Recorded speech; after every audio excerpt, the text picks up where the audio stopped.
नमस्कार दोस्तों, आज हम दोस्तों लाए हैं आपके लिए इलेक्ट्रॉनिक कॉन्फ़िगरेशन का एक बेहतरीन सा वीडियो। दोस्तों आज की इस वीडियो में हम आपको पढ़ाने वाले हैं कि कैसे होता है इलेक्ट्रॉनिक कॉन्फ़िगरेशन यानी इलेक्ट्रॉनिक विन्यास। तो देखिए दोस्तों, ये हम आज पढ़ने वाले हैं आपबाउ रूल से इलेक्ट्रॉनिक विन्यास। तो आपबाउ भैया ने कैसे ये इलेक्ट्रॉनिक विन्यास किया है, आज हम इसको पढ़ने वाले हैं। तो सबसे पहले जो कि आप हमारे पीछे इस समय देख रहे हैं, ये हमारा पीरियोडिक टेबल है, जिसमें हमारे पास पहले हाइड्रोजन है, उसके बाद हमारे पास इधर हीलियम है, फिर इसी तरह से हमारे 118 एलिमेंट रखे हुए हैं। दोस्तों आज आपको हम एक एक करके कुछ एलिमेंट्स के इलेक्ट्रॉनिक विन्यास के कॉन्फ़िगरेशन यानी आपको इलेक्ट्रॉनिक विन्यास सिखाया जाएगा। और इस वीडियो को देखने के बाद आपको ऐसा कुछ भी नहीं बचेगा जो कि आपको और वीडियोस में देखने की ज़रूरत पड़े। आज हम आपको इलेक्ट्रॉनिक कॉन्फ़िगरेशन से रिलेटेड बहुत सी सारी जानकारियाँ देंगे। तो दोस्तों तैयार रहिए और चलिए चलते हैं अपने व्हाइट बोर्ड पर। चलिए दोस्तों शुरू करते हैं हम इलेक्ट्रॉनिक कॉन्फ़िगरेशन को और देखते हैं कि इलेक्ट्रॉनिक कॉन्फ़िगरेशन के सवाल कैसे होते हैं, मतलब उन्हें लगाया कैसे जाता है। तो देखिए दोस्तों, सबसे पहले क्या करना पड़ेगा, आपको सीखना होगा। देखिए हमारे जो हम इलेक्ट्रॉनिक कॉन्फ़िगरेशन करते हैं उसमें हम पीरियोडिक टेबल के हिसाब से करते हैं। तो पीरियोडिक टेबल में जो सब ऑर्बिटल होते हैं वो होता है दोस्तों यस, पी, डी और एफ। एस में 2 इलेक्ट्रॉन भरे जाते हैं, पी में कितने भरे जाते हैं भैया, 6 भरे जाते हैं, डी में 10 भरे जाते हैं, एफ में 14 भरे जाते हैं। ये आपको याद करना होता है। ठीक, अब आपको करना क्या है, बस आपको मैं दिखा रहा हूं और आप बस देखते चलिए, आपको सब कुछ आएगा दोस्तों, ऐसा कोई भी चीज़ नहीं है जो आपको नहीं आएगा। सबसे पहले चलिए शुरू करते हैं। देखिए तो यहाँ पे देखिए आपको लिखना पड़ेगा 1 यस 2। तो यस के साथ आपको 2 लिखना है, समझ में आया। फिर आपको दूसरी की लाइन में लिखना है 2 यस 2। ठीक, अब हमने लिख दिया। फिर क्या हो जाएगा 2p6। देखिए एक एक स्टेप में बढ़ रहा हूँ। पहले लाइन में मैंने 1s2 लिखा, दूसरे में मैंने 2s2 लिखा, उसके बाद मैंने 2p6 भी लिखा। फिर उसके बाद अब आपको लिखना होता है, देखिए अब आप लिखेंगे 3s2 3p6 3d10। ठीक दोस्तों, फिर इसी तरीके से आप लिखेंगे 4s2 4p6 4d10 और 4f14। आपने लिख दिया। ठीक दोस्तों, उसके बाद आप फिर लिखेंगे दोस्तों FS2 FP6 FD10 5F14 और 6S2 6P6 6D10 6F14 और फिर आप लिखेंगे 7S2 7D, माफ़ करिए 7P6 7D10 और 7F14। ठीक दोस्तों, इतना आप कर लेंगे, कोई दिक्कत नहीं होगी। मैंने बताया आपको SPDF लिखना है। उसके बाद आपको क्या करना है दोस्तों कि आपको पहले वाले रो के अंदर 1s2 लिखना है, फिर आपको 2s2 लिखना है, फिर आपको 2p6 लिखना है, फिर आपको 3s2 लिखना है, फिर 3p6 और मतलब आपका सीरीज ऐसा ही रहेगा। देखिए पहले मैंने केवल s लिखा, दूसरे तक मैंने p तक पहुंचा दिया, मतलब पहले में आपको s तक लिखना है, दूसरे में आप फिर p तक पहुंच जाएंगे, तीसरे में आप फिर d तक पहुंच जाएंगे और चौथे में आप f कितना तक पहुंच जाएंगे, f तक पहुंच जाएंगे। और उसके बाद चौथे के बाद होता नहीं है, तो आप उसी सीरीज को आगे बढ़ाते हुए लेते चलेंगे और लाइन आपकी 7, आप 8 तक भी जा सकते हैं, लेकिन 7 मैक्सिमम है भाई साहब। आपका सब कुछ 7 के अंदर अंदर निपटा दिया जाएगा। आया बात समझ में। अब उसके बाद देखिए ये भैया बउआ का रूल था। अब बउआ ऊपर से तीर मार रहा है। जब कोई व्यक्ति तीर मारेगा, जब कोई व्यक्ति आपको तीर मारेगा, मान लेते हैं आप नीचे हैं और वो इंसान आपके छत पर बैठा है और वहां से तीर मारा, तो तीर कैसे आके लगता है बताइए आप, कैसे आके लगेगा? तीरवा तो ऐसे आके लगेगा, एकदम ऐसे सीधे, एकदम ऐसे आके लगेगा कि ऐसे तो जाएगा नहीं तीर। अगर कोई ऊपर से आपको मार रहा है तीर, तो तीर आके लगेगा, ऐसे कहेंगे हम मर गए, हम मर गए, ऐसे करेंगे ना। तो मतलब तीर जब हमारे ऊपर से आ रहा है ऐसे एकदम तिरछा, तो जितने लोग मरेंगे आप उनकी बारी बारी से मरेंगे, उनकी डेड बॉडीज़ को लेके आके अलग रख देंगे। तो सेम यही चीज़ यहाँ पे भी प्रोसेस होता है। ये ऊपर से आके एक तीर धंसा, हाय रे पहले कौन मरा? तो आपने कहा भैया पहले तो 1s2 मर गया। मैंने कहा अरे तुम तो जानकार बच्चे हो। तो आपने कहा हाँ और क्या, हल्के में ले रहे हो। अब देखिए जब दोबारा लगा तो कौन मरा, तो आपने कहा भैया 2s2 मर गया। हमने कहा अरे तुमको तो आने लगा। फिर हमने पूछा फिर कौन मरा भाई, तो आपने कहा सर पहले 2p6 मर गया। आपने कहा 2p6 मर गया, फिर कौन मरा, 3s2 मरा। अरे बाप रे तुमको तो आने लगा हो। अब देखिए यहाँ पे फिर आपने किसको देखा, अब भैया कौन 3p6 और उसके बाद भैया 4s2, कौन हो गया 4s2। ठीक, अब देखिए इसी तरीके से 3d10 और उसके बाद 4p6 देखिए हो रहा है कि नहीं हो रहा है, 4p6 और फिर fs2 5s2। अब इसी तरीके से देखिए यहाँ पे हम ऐसे कर देते हैं तो क्या आ जाएगा दोस्तों, फिर आता है 4d10, फिर आ जाएगा 4d10 और उसके बाद 5p6, फिर आपका हो गया 5p6, फिर आपका हो गया 6s2, फिर क्या हो गया दोस्तों 6s2 और 6s2 के बाद देखिए 6p6 हो गया और 6s2 हो गया।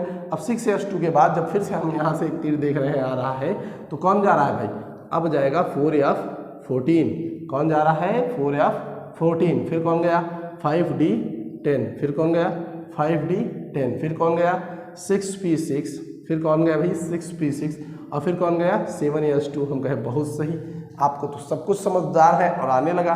और उसके बाद फिर आपका कौन जाएगा 5f14, फिर आपका कौन गया 5f14, फिर उसके बाद कौन जा रहा है 6d10, फिर कौन गया 6d10, फिर उसके बाद कौन गया 7p6, फिर आपका 7p6 और उसके बाद देखिए आपने फिर जो है कोलैबोरेट किया और यहाँ पे 6f14 और फिर उसके बाद 6f14 के बाद 7d10 गया,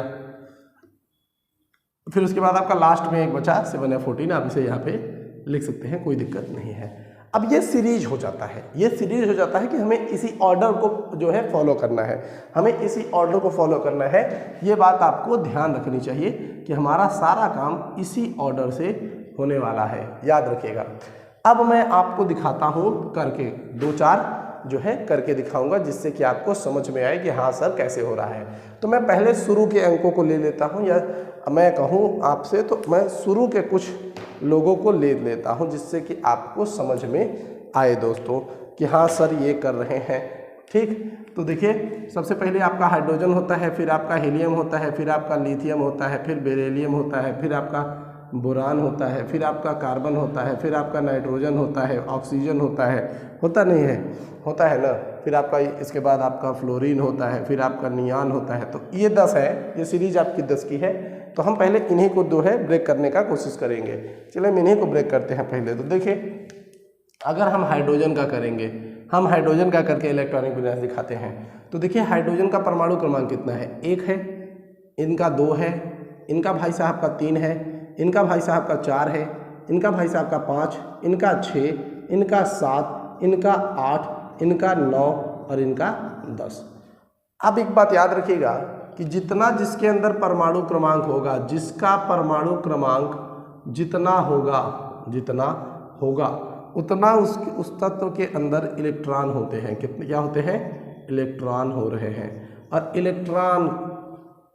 इलेक्ट्रॉन कितने हो रहे हैं, जितने उनके परमाणु क्रमांक होंगे। और हम पढ़ रहे हैं इलेक्ट्रॉनिक कन्फिग्रेशन यानी इलेक्ट्रॉनिक विन्यास। विन्यास का मतलब दोस्तों बंटवारा, हम बांट रहे हैं, इलेक्ट्रॉनिक विन्यास को बांट रहे हैं और देख रहे हैं कि कौन किस कक्षा में कितने हैं। हम इस चीज़ को फॉलो कर रहे हैं, हम देख रहे हैं इस चीज़ को दोस्तों। ठीक, इतना समझ में आ रहा है, बिल्कुल। तो अगर कोई एक पर है, कोई अगर एक पर है तो इसका मतलब उसके अंदर इलेक्ट्रॉन कितने होंगे, एक होंगे कि नहीं होंगे। अब देखिए यहाँ पे हम देखते हैं कि पहले में 2 आ सकते हैं। कितने आ सकते हैं, 2। तो क्या एक होगा तो नहीं रख सकते हैं, क्यों नहीं रख सकते हैं भाई, 2 आ सकते हैं, पहले एक जाएगा तभी तो दूसरा जाएगा, यानी 1 रख सकते हैं। तो हमने यहाँ से क्या किया, 1s लिखा, इसके पास 1 ही था, 2 नहीं है तो केवल 1 ही रखेंगे। आया बात समझ में। हीलियम के पास कितना है, 2 है, तो चलिए 2 है तो 1s2 हमने रख दिया। लिथियम के पास कितना है, 3 है तो 1s2, ई वाला तो भर गया, एक इसमें चला जाएगा तो 2s1। आया समझ में। अब बेरिलियम के पास देखिए, बेरिलियम के पास 4 है तो 1s2 और 2s2 यानी यहाँ तक आ जाएगा। ठीक, और बोरान के पास देखिए, अब बोरान के पास 1s2 2s2, इनके अलावा भी एक इसमें चला जाएगा तो 2p1। अब कार्बन का देख लेते हैं तो 1s2 2s2 2p2, तो यहाँ पे ये देखिए 2p2 जा रहा है, 2p2 गया, बात आया समझ में, तो इसने 2p2 को तक ले लिया। अब देखिए ये क्या ले लेगा 1s2 2s2 2p3, ये कितना ले लेगा 1s2 2s2 2p4, और ये देखिए 1s2 2s2 2p5, और देखिए ये आपका हो जाएगा 1s2 2s2 और 2p6। ये है दोस्तों आपका नोबेल गैस नियॉन, या ये है आपका नोबेल गैस, यानी उत्कृष्ट गैसें हैं ये दोनों उत्कृष्ट गैसें हैं। इनका अष्टक पूरा होता है, यानी यहाँ पे भी देखेंगे तो 1s2 पूरा है, ये 2s2 में नहीं घुसता है, और यहाँ पर इसका 2p6 जो है पूरा है, ये 3p में नहीं घुसता है, यानी 3 वाली लाइन में नहीं घुसता है।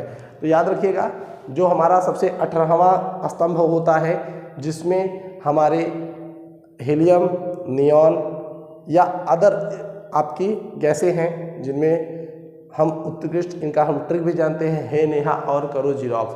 हे यानी हीलियम, नेहा नियॉन, और यानी ऑर्गन, करो यानी क्रिप्टॉन, जीरोक्स यानी जीनॉन, और रॉक्स से रेडॉन। तो इस तरीके से हम लोग इनको याद भी कर लेते हैं। बात आया समझ में। अब देखिए ये तो आपके इतने हो गए, इसके आगे के मैं कुछ और भी महत्वपूर्णों को करा देता हूं जिनसे आपको याद रहे। अब हम ले लेते हैं लोहे को, लोहा जो कि 26 नंबर पे है। कितने नंबर पे है दोस्तों? 26 नंबर पे। तो 26 नंबर पे रहेगा तो कैसे करेंगे? तो एक तरीका मैं आपको और बता देता हूँ, एक तरीका मैं इलेक्ट्रॉनिक विन्यास का और बता देता हूँ। आपको करना क्या है, 26 पे है ना, 26 पे है ना, यहीं से गिन लो। देखो 2 2 4 10 12 18 20 30, यहाँ कितना रहा है 30, यहाँ पे कितना रहा है 30। अब देखिए हमें 30 में से कितना घटा दें, हम 30 में से, इसमें देखिए ये 10 है ना भाई, यहाँ 10 है, यानी यहाँ तक तो आपका 20 आ रहा है, यहाँ तक तो 20 आ रहा है, इस 10 को मिलाने पे 30 हो रहा है। तो इसका मतलब हमें इसमें तो जाना ही पड़ेगा, सीधी सी बात है। तो अगर इसमें से 4 माइनस कर दें, यानी यहाँ पे अगर हम 3D10 की जगह 3D6 लिखे, अगर हम यहाँ पे 3D6 लिखे तो देखिए 2 2 4 10 12 18 20, और यहाँ पे 6 चाहिए 26, यानी 3D6 लिखना है, यानी लास्ट में हमारा 3D6 होना चाहिए, बाकी हम शुरू का उतार सकते हैं। तो हम उतार देते हैं भाई 1s2 2s2 2p6 3s2 3p6 4s2 और 3d6। इस तरीके से हम इसका भी इलेक्ट्रॉनिक विन्यास कर सकते हैं। बात आया समझ में। चलिए हम और लोगों को देख लेते हैं। तो जो हमारा भैया 1 नंबर का तत्व है, 40 नंबर पे बैठा हुआ हमारा भाई है, जिसका नाम है जिरकोनियम। क्या नाम है भैया? जिरकोनियम नाम है राजा जी का। तो जिरकोनियम का देख लेते हैं कैसे करेंगे।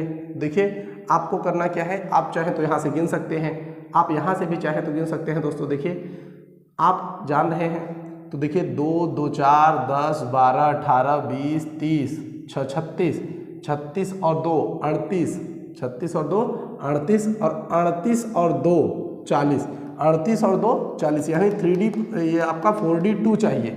इसको कितना चाहिए दोस्तों? यहाँ इसको चाहिए 4D2, और 4D2 के पहले जितना ये सब है आप उतार सकते हैं। तो आप लिख लेते हैं 1s2 2s2 2p6 3s2 3p6 4s2 4s2। देखिए आपका 4s2 आ गया, फिर उसके बाद 3D10 आपका 3D10, फिर आपके पास यहाँ पे 4p6 और 5s2, और उसके बाद आपका 4D2। तो इस तरीके से आप जो है दोस्तों कर सकते हैं। आ रहा है समझ में? आ रहा है ना। अब चलिए देख लेते हैं हम 50 नंबर पर जो हमारा प्यारा सा तत्व है यसेन यानी टीना। अगर 50 नंबर तत्व को हम देखते हैं, टीने को देखते हैं, तो 50 नंबर को भी आप गिन सकते हैं। तो देखिए 2 2 4 10 12 18 20 30 36 38 38 10 कितना होगा? 48 होगा, और यहाँ 48 2 50 होगा, यानी इसमें लास्ट में आपको 5p2 चाहिए, और इससे पहले आपका जितना है सबको आप उतार देंगे तो आपका काम चल जाएगा। तो 1s2 2s2 2p6 3s2 3p6 4s2 3d10 आपका 3d10 हो गया, 4p6, फिर उसके बाद आप 5s2 4d, फिर आपका 4d10, और फिर आपके पास 5p2 2 हो जाएगा, तो आपका ये हो जाएगा। ठीक दोस्तों, फिर आपका 50 नंबर टीना हो जाएगा। आया बात समझ में? अब चलिए दोस्तों चलते हैं आगे और देखते हैं कुछ और खास। चलिए दोस्तों अब हम देख लेते हैं सोडियम का और बाकी तत्वों का इलेक्ट्रॉनिक विन्यास हम कैसे करेंगे। तो इस वीडियो में आप अच्छे से एकदम बने रहिए दोस्तों, इसमें आप प्यार से बहुत कुछ सीखेंगे। इलेक्ट्रॉनिक विन्यास हम आज आपको इस वीडियो के अंदर पूरी तरीके से एकदम प्यार से बता के जा रहे हैं। देखिए दोस्तों, सोडियम का भाई साहब इलेक्ट्रॉनिक विन्यास करना है हमें, और ये 11 नंबर पे होता है, यानी इसके पास अपने इलेक्ट्रॉन कितने हैं? 11 है। तो 11 इलेक्ट्रॉन है इसके पास। तो हम यहाँ से शुरू करते हैं। तो मैंने कहा था चाहे तो आप यहाँ से कर लीजिए या तो आप गिन सकते हैं। ठीक, तो गिन भी सकते हैं आप। अब डायरेक्ट आपको याद होगा तो आप इस तरीके से भी कर सकते हैं कि 1s2 2s2 2p6 फिर आप 3s2। देखिए ध्यान से, अगर आप यहाँ पे 3s2 कर देंगे तो ये 12 हो जाएगा। देखिए 2 2 4 और ये 6 10 और यहाँ पे 1 लगाना है जिससे कि ये 11 हो जाए। तो दोस्तों यहाँ से मैं आपको एक चीज़ और बता दूं कि आप संयोजकता भी जान सकते हैं कि किसी तत्व का संयोजकता कितना होता है। देखिए दोस्तों, अगर इसका देखिए जो सोडियम होता है इसकी संयोजकता की बात करें दोस्तों तो इसकी संयोजकता 1 होती है। ठीक, इसकी संयोजकता 1 है, वो भी देने की क्षमता है, इसीलिए धातु है ना भाई, धातु है इसीलिए ये तो यानी Cl को 1 दे करके इससे आयनिक बॉन्ड बनाता है, इसीलिए तो ये आयनिक बॉन्ड बनाने के लिए जाना जाता है। भाई साहब समझ रहे हैं कि नहीं? तो यानी देखिए यहाँ पे ये 2p6 तक तो पूरा है, बस यही एक फालतू का इसके पास बचा हुआ है। तो ये किसी को दे करके संयोजकता अपना निर्धारित करता है कि मेरे पास भाई साहब 1 संयोजकता है। और इसी के साथ साथ मैं आपको ये भी बता देता हूँ कि अगर आप देखेंगे सोडियम को, अगर आप सोडियम को देखेंगे तो ये जो आप लास्ट में देख रहे हैं कि ये भाई साहब 3s1 पे खत्म हुआ है, इसका मतलब क्या होता है? ध्यान से सुनिएगा। ये जो पहला अक्षर होता है ये बताता है आवर्त को। 7 आवर्त होते हैं हमारे पीरियोडिक टेबल में, ये बताता है आवर्त को। और यस1 का मतलब क्या है? यस1 का मतलब है कि यस ब्लॉक के पहले कॉलम में, पहले स्तंभ में, तीसरे आवर्त में जाइए। देखिएगा आप देखिएगा दोस्तों, देखिए मैं बताता हूँ। हाइड्रोजन, ये आपका हाइड्रोजन यहाँ पर होता है, फिर उसके बाद आपका लिथियम होता है और ये सोडियम। ये आपका पहला आवर्त ऐसे होता है, ये आपका दूसरा आवर्त ऐसे होता है और ये तीसरा आवर्त ऐसे होता है। और ये आपका sp ब्लॉक होता है, एक आपका यहाँ से ऐसे शुरू होता है। ठीक, आपका ऐसे शुरू होता है ना, और ये आपका लिथियम, फिर आपका यहाँ से बेरिलियम। तो आप देखेंगे कि भाई साहब ये जो तीसरा बता रहा है यानी ये तीसरे आवर्त का और यस के पहले कॉलम का यानी पहले कॉलम का तत्व है। तो इससे हमें पता चल जाता है कि भाई साहब ये क्या बता रहा है, यानी ये अपनी जगह भी बताता है पीरियोडिक टेबल के अंदर। इलेक्ट्रॉनिक विन्यास करने से आपको ये भी पता चल जाता है कि ये कहाँ पर रखा हुआ है। बात आया समझ में? आपको ये भी पता चल जाता है कि ये कहाँ पर रखा हुआ है। एकदम अच्छे से समझिएगा बात को, कोई इधर उधर की बात नहीं है। ठीक, अब देखिए मैं इसी के बाद आपको भी एक और बता देता हूँ जो कि हमारा प्यारा सा है कैल्शियम, 20 नंबर पे आता है। तो 20 नंबर पे आता है, तो चलिए इसको भी देख लेते हैं। तो 1s2 2s2 2p6 3s2 3p6। चलिए देखिए अब गिनिए, 2 आपका 4 10, देखिए 10 18 हो गया कि नहीं हो गया? हमें कितना चाहिए? 20 चाहिए। 3p6 तक हो गया। अब एक और आ जाता है, एक और आ जाएगा। 3p6 के बाद आपका 4s2 आ गया। तो गिन लीजिए दोस्तों, अगर आप ऊपर से गिनकर भी चलेंगे तो देखिए 2 2 4 10 12 18 20, यानी लास्ट में आपका 4s2 था, यहाँ पे भी 4s2 है। अब देखिए 4s2 क्या बता रहा है? 4s2 बता रहा है कि इसकी जो संयोजकता है वो 2 है। इसकी संयोजकता कितनी है? 2, क्योंकि देखिए यहाँ पे तो भाई 3p6 तक ही है। तो ये कितना दे सकता है? ये 2 दान कर सकता है, या 2 देगा ही भाई साहब, 2 दान कर सकता है। इस वजह से हम इसे क्या कहेंगे? इसे हम कहेंगे भाई साहब इसकी संयोजकता 2 है। और इसके साथ साथ ये क्या बता रहा है? अगर ये यहाँ पे लिखता है 4s2 तो इसका मतलब है दोस्तों, इसका मतलब है कि ये चौथा आवर्त यानी इसके नीचे वाले आवर्त में यहाँ पर रखा हुआ तत्व है, यहाँ पर रखा हुआ तत्व है कैल्शियम। यानी चौथे आवर्त के दूसरे या ब्लॉक के दूसरे वाले खंभे के अंदर यानी स्तंभ के अंदर आपको मिल जाएगा कौन? कैल्शियम। ठीक दोस्तों, आया समझ में ये बात? अब चलिए हम देखते हैं जिंक का।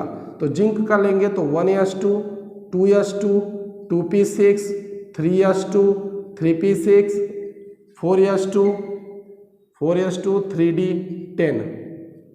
चलिए दोस्तों यहाँ पे गिनिएगा तो 2 2 आपका कितना, देखिए 2 2 4 10 12 18 20 30। यहाँ पे आप देखिए 3d10 आपके पास क्या आ गया दोस्तों, 3d10 हो गया। तो आपके पास यहाँ पे 3d10 हो गया और ये आपका 4s2 हो गया। तो इसकी जो संयोजकता है यहाँ पे हम लोग देख सकते हैं 4s2 है, क्योंकि 4s2 यानी इसकी संयोजकता 2 मान सकते हैं कि इसके पास कितना है भाई साहब, 2 इसकी संयोजकता हो सकती है, ऐसा हम मान लेते हैं। और मान क्या लेंगे, होगी ही भाई साहब। अब देखिए 36 नंबर क्रिप्टॉन है, 36 नंबर क्रिप्टॉन है। चलिए इसको भी देख लेते हैं, 1s2, 2s2, 2p6, 3s2, 3p6, 4s2, 3d10 और अब लास्ट में आपके पास आ गया 4p6। इसके अष्टक पूरे हैं, इसके अष्टक पूरे हैं भाई साहब। ये अक्रिय होते हैं, ये गैस है, ये नोबेल गैसें हैं, ये उत्कृष्ट गैसें हैं, ये अक्रिय गैसें हैं। ये भाई साहब कोई काम नहीं करना चाहते हैं, एकदम सीधी सी और साफ बात है। बात आया समझ में। और 4p6 का मतलब है दोस्तों चौथा आवर्त के पी ब्लॉक, जहां पे सबसे लास्ट में होता है पी ब्लॉक। और ये आप छठवें नंबर का कॉलम, जो कि 18वां नंबर कॉलम होता है हमारे पीरियोडिक टेबल का, और ये पी ब्लॉक का 6वां कॉलम है। और वहां पर आप देखेंगे कि चौथे आवर्त में ये रखा हुआ आपको मिलता है दोस्तों। बात आया समझ में, आया कि नहीं आया? तो दोस्तों यही है हमारा इलेक्ट्रॉनिक विन्यास, जो कि आप बाउरूल्स को बताता है। दोस्तों आगे हम और भी वीडियोस में इसी तरीके से मिलते रहेंगे। अगर वीडियो अच्छी लगी हो तो वीडियो को लाइक सब्सक्राइब करना मत भूलिएगा। मैं आनंद दुबे आपसे मिलता रहूँगा, चलता हूँ अभी के लिए। जय हिंद, जय भारत।